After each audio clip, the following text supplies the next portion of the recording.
there is one thing anime is known for, it's for having great emotional moments. Although there are many more than just 5, these are the ones that impacted me the most. Now before we get into this, one thing I have to say, obviously, spoiler alert, there's a couple of these ones that are for huge events in anime.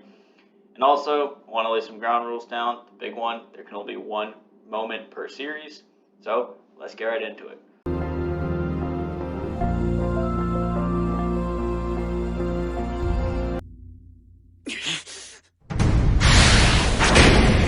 I am a soldier!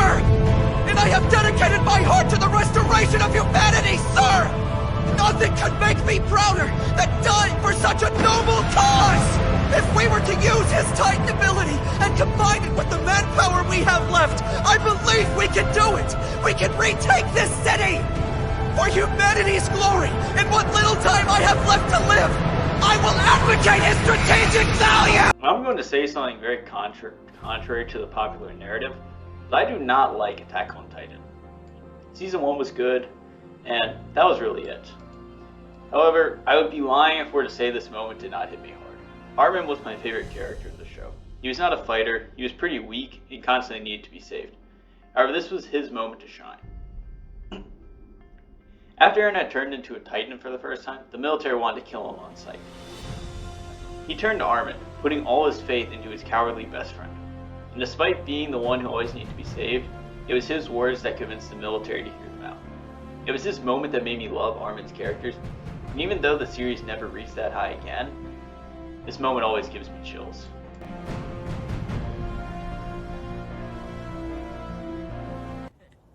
Remember in Rush Valley, you delivered that baby.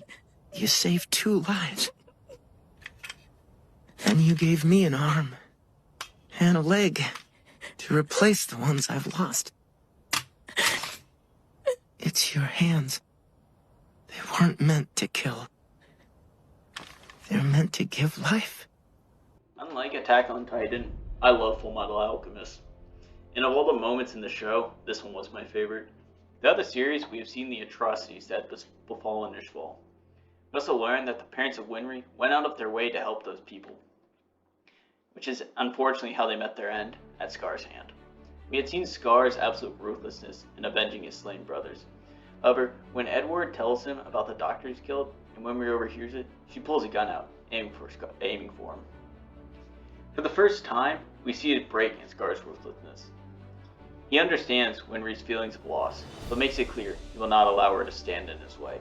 However, Edward manages to talk her down. She falls to her knees, still holding the gun.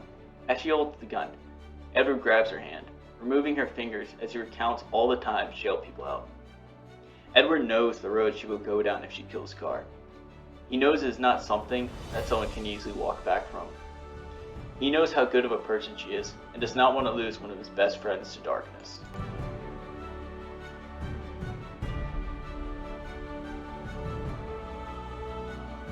And forge a spear that can shatter any shield! I'm ready to unleash the power I've absorbed! Show me what you got! Don't hold anything back! Red! He was blown away so easily earlier! If I crack, then I'll harden again! Stay strong! Protect others! Even if it means your life! I won't regret anything! Now or ever again! I'll do it! I'll become a hero! I'll protect people!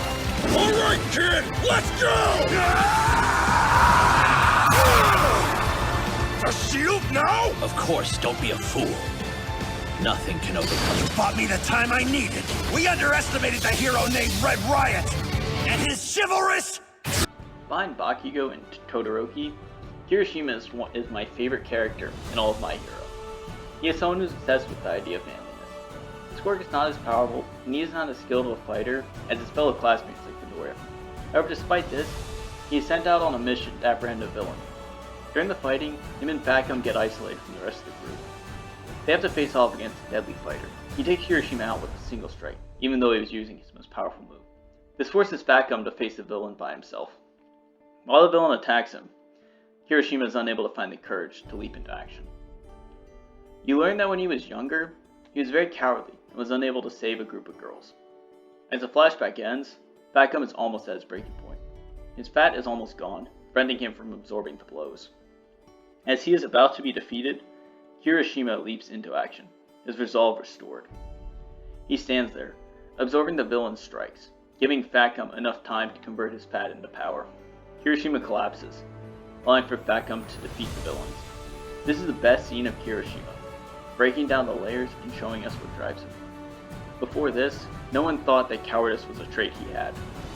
And his struggles and feelings of inadequacy made his ultimate triumph and his entrance even more epic. It was that moment that endeared me to his character, and one of the first times I was actually cheering out loud.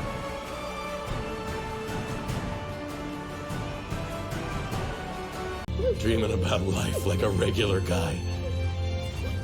I wanted us to be together forever. And losing that future is way scarier than I could have ever imagined. Gashio! So I'm gonna give my future to you. No! Gashio! Don't go! Live enough for both of us. Please don't leave me! You gotta fight! Lily, I need you to take Levy back to the guild. Promise me. I promise! Throughout Fairy Tail, there are many different relationships. Natsu and Lucy, Gray and Juvia. But out of all of them, the best is Gajeel and Levy. Their journey starts with Gajeel attacking Levy and crucifying her and her friends. But after saving her from Laxus, she becomes the first person to accept him as a member of the guild. Although Gajeel is crude and rough on the outside, and originally pushes her away, the two of them begin to grow closer as the series goes on. However, Gajeel always kept his feelings hidden.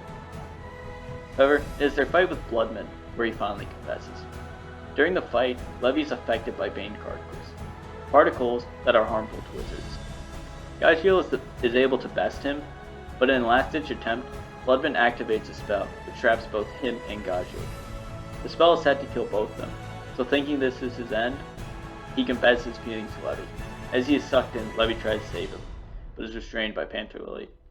This was the moment that Gajeel completed his character arc, from being a crass brute to a careful lover, leaving both us and Levy with a feeling of loss. The scene always brings out the feels every time I watch it. Now before I reveal my number one, I should mention the great moments that did not make it on this list for one reason or another. This was the moment that Happy became my favorite character in all of Fairy Tail.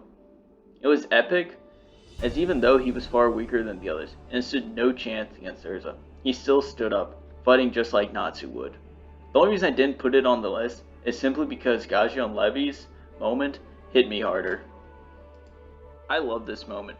It was what endured me to Izuku Midoriya. However, the reason I didn't put it on the list was entirely subjective, as I personally enjoyed Kirishima's moment even more. This was the darkest moment of One Piece. It showed how underprepared they were for the challenges that faced them in the New World.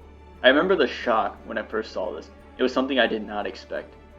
However, there was one moment in One Piece that hit me just a little bit harder.